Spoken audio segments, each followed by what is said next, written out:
बिस्मिल्लाहिर्रहमानिर्रहीम अस्सलाम वालेकुम। मैं हूं नौशीन और आप देख रहे हैं किचन व्लॉग्स विद नौशीन। तो कैसे हैं आप सब? उम्मीद करती हूँ कि आप सब लोग अपने घरों में खैरियत से होंगे।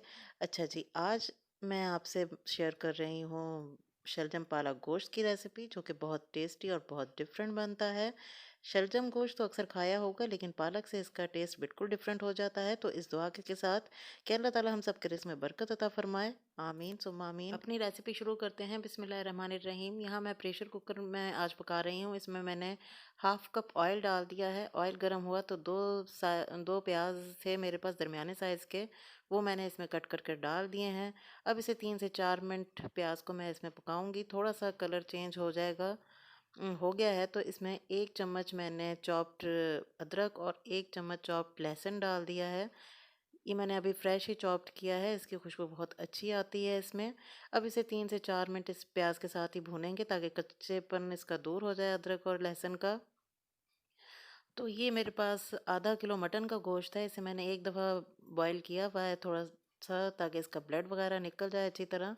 मैं इसी तरह अमूमन पकाती हूँ। जो मुझे शुरू से देख रहे हैं उन्हें ये बात पता है। तो इस तरह मुझे इसमें से स्मेल नहीं आती फिर गोश्त में से। अच्छा जी, तो वो कच्चापन उसका लहसुन अदरक का दूर हो गया 3 से 4 मिनट। इसके बाद मैंने गोश्त इसमें डालकर भून लिया है। अब इसमें पाउडर मसाले ऐड करेंगे। 2 चम्मच मैं इसमें लाल मिर्च का पाउडर डाल रही हूँ और 1.5 चम्मच मैंने इसमें नमक का ऐड किया है। आप अपने टेस्ट के अकॉर्डिंग इसमें ऐड कीजिएगा। और हाफ चम्मच मैंने इसमें हल्दी पाउडर डाला है और 1 चम्मच ये धनिया पाउडर है। तो इसे मसाले भी बहुत कम इसमें पड़ते हैं, लेकिन इसका टेस्ट बहुत अच्छा आता है।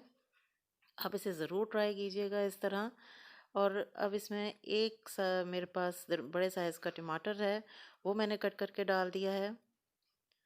तो अब इसे थोड़ा सा हम करेंगे मिक्स अच्छी तरह से। 3 से 4 मिनट इस पाउडर मसाले को और टमाटर को अच्छी तरह थोड़ा सा पानी का छींटा डालकर तो इसे भूनेंगे हम। तकरीबन 3 से 4 मिनट मैंने इसे अच्छी तरह से भुना है इसमें। और अब इसमें तकरीबन 1.5 गिलास पानी का मैं डालकर तो प्रेशर कुकर लगा दूंगी 10 मिनट के लिए। तो 10 मिनट में ये तकरीबन गोश्त गल जाएगा। थोड़ा सा इसमें कसर रह जाएगी तो मैं वो फिर दोबारा शलजम और पालक जब डाल लूँगी तो वो भी उसमें डन हो जाएगा। लेकिन फ़िलहाल मैं इसे 1.5 गिलास पानी डालकर तो 10 मिनट के लिए प्रेशर कुकर लगाऊंगी। अच्छा जी, इस दौरान हम पालक धो लेते हैं। 1 किलो पालक मैंने ली है। तो पालक को धोने का यही तरीका है कि इसे खुले बर्तन में डालकर तो खुले पानी से ही धोना चाहिए।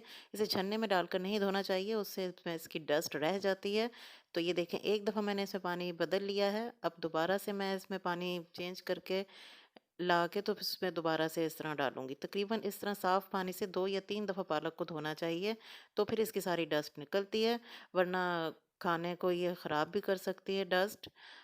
तो पालक को और कोई भी सब्ज़ी, पत्तों वाली सब्ज़ी हो, उसे धोने का इसी तरह तरीका है, इसे छन्ने में कभी नहीं धोना चाहिए। अच्छा जी, पालक हमारी धुल गई है और इधर मैंने 10 मिनट बाद इसका ढक्कन हटाया है, तो अब ये इस तरह है। थोड़ा-सा पानी रह गया है, इसे हाई फ्लेम पर इसका पानी अब करेंगे खुश्क और इसे भूनेंगे अच्छी तरह से। तो इसकी लुक मुझे अभी से बहुत अच्छी नज़र आ रही है। तो ये देखें जी, इसका पानी तकरीबन खुश्क हो गया है, थोड़ा-सा रह गया है। अच्छा, अब इसमें मैंने 1 किलो मेरे पास शलजम थे, मैं भरता बना रही हूँ, इसलिए मैंने थोड़ा-सा इसे छोटे क्यूब्स में काटा है। आप चाहें तो इसे बड़े भी काट सकते हैं। 1 किलो शलजम मैंने कट करके डाल दिए हैं और 1 किलो ही मेरे पास पालक है, ये भी मैं साथ ही इसके ऐड कर दूँगी। और इसे अब इसमें मैंने पानी नहीं डालना, क्योंकि इन दोनों चीज़ों का अपना ही पानी बहुत हो निकल आएगा अभी। तो बस इसे अच्छी तरह से मिक्स करके तो मैं अब इसे 6 से 7 मिनट दोबारा से प्रेशर कुकर में पका लूँगी। प्रेशर लगा लूँगी 7 मिनट के लिए। अब ये 7 मिनट के बाद मैंने यहाँ ढक्कन दोबारा से हटाया है, तो ये देखें जी, अब इसमें पानी इन्होंने अपने चीज़ों को रिलीज़ कर दिया है, पालक ने भी, शलजम ने भी।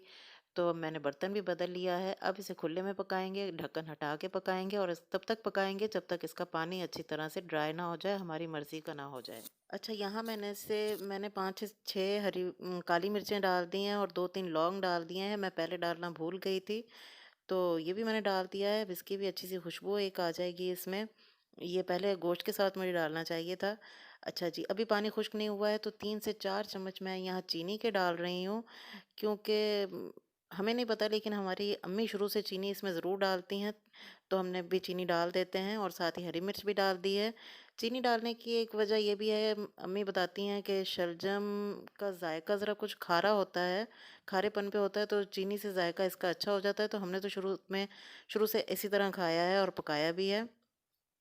अच्छा जी, थोड़ी देर के लिए मैंने उसे ढक दिया था और पानी इसका खुश्क हो गया है हमारी मर्ज़ी के मुताबिक, और मैंने 2 से 3 मिनट इसे ढक दिया था ताकि इसका ऑयल ऊपर आ जाए।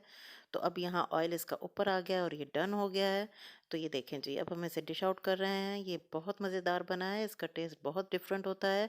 आप इसे ज़रूर ट्राई कीजिएगा और फिर मुझे फीडबैक दीजिएगा। तो अल्लाह ताला की नेमतों का शुक्र अदा करते हैं कि जिसने हमें इतने मज़े-मज़े के ज़ायके अता फ़रमाए। तो दुआ है कि अल्लाह ताला हम सब के रिज़्क़ में बरकत अता फ़रमाए और हमें अपनी नेमतों का शुक्र अदा करने की तौफ़ीक अता फ़रमाए। आमीन। दुआ देते रहना चाहिए और दुआ लेते भी रहना चाहिए, क्योंकि ये एक ऐसा अमल है जिससे बहुत सारे मसले हल हो जाते हैं। खुश रहिए, खुशियाँ बाँटिए, अपनों का बहुत ख़्याल रखिएगा। फिर मिलूँगी किसी और नई डिश के साथ, तब तक के लिए